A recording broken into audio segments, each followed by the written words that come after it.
Assalamualaikum warahmatullahi wabarakatuh. Alhamdulillahirabbil alamin. Wassalatu wassalamu ala asrofil anbiya'i wal mursalin wa ala alihi washabihi ajma'in. Amma ba'du. Nama saya Ahmad Fazan Hadi dari kelas 4B.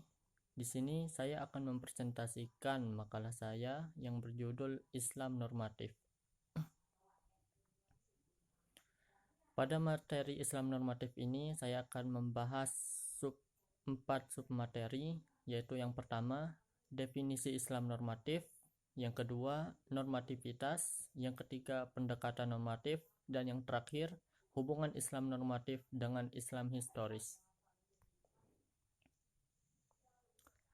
Kata normatif berasal dari bahasa Inggris, yaitu norm, yang berarti norma, ajaran, acuan, ketentuan tentang masalah yang baik dan buruk, yang boleh dilakukan dan yang tidak boleh dilakukan.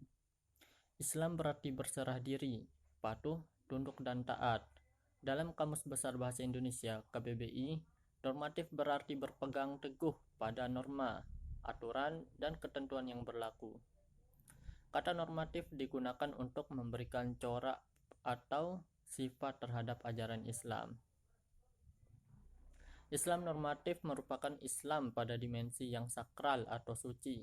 Islam normatif adalah suatu pendekatan yang lebih menekankan kepada aspek normatif dalam ajaran Islam yang terdapat pada Al-Quran dan Al-Hadis.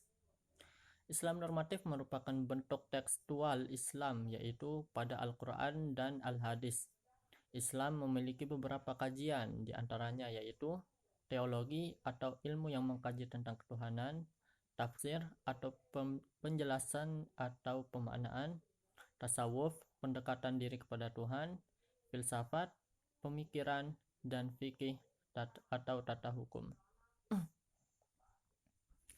Yang kedua yaitu normativitas. Normativitas adalah suatu ajaran yang ditelaah lewat berbagai suatu pendekatan dari sumber-sumber hukum tentang persoalan ketuhanan. Islam normatif adalah pengumpulan sumber-sumber hukum yang terdapat dalam Al-Quran dan Al-Hadis.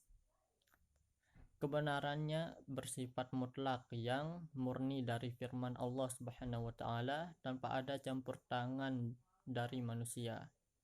Sebagai contoh yaitu turunnya ayat Al-Quran yang merupakan aspek normatif Islam yang kedudukannya adalah absolut, sehingga kebenaran yang ada di dalam Al-Quran merupakan kebenaran yang pasti.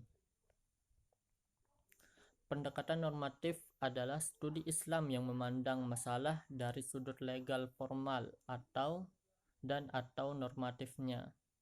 Maksud legal formal adalah hubungannya dengan halal dan haram, boleh atau tidak, dan sejenisnya. Sementara normatif adalah seluruh ajaran yang terkandung dalam nas.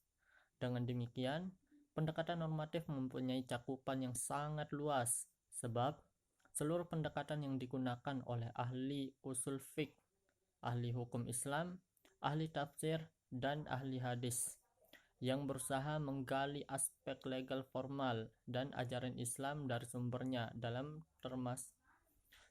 adalah termasuk pendekatan normatif.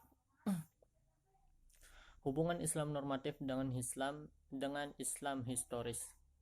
Hubungan antara Islam normatif dan Islam historis dapat membentuk sebuah hubungan dialektis dan ketegangan. Hubungan dialektis terjadi jika terdapat dialog bolak-balik yang saling menerangi antar teks dan konteks. Hubungan ketegangan akan terjadi jika salah satu menganggap yang lain sebagai ancaman. Menurut ijtihad Amin Abdullah, hubungan antara keduanya itu ibarat sebuah koin dengan dua permukaan.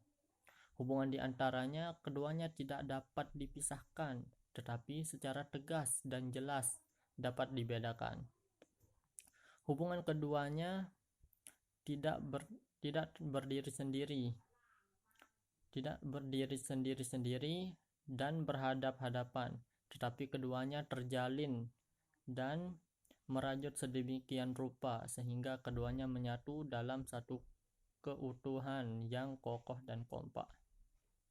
Mungkin hanya itu materi yang bisa saya sampaikan. Kurang dan lebihnya saya mohon maaf. Assalamualaikum warahmatullahi wabarakatuh.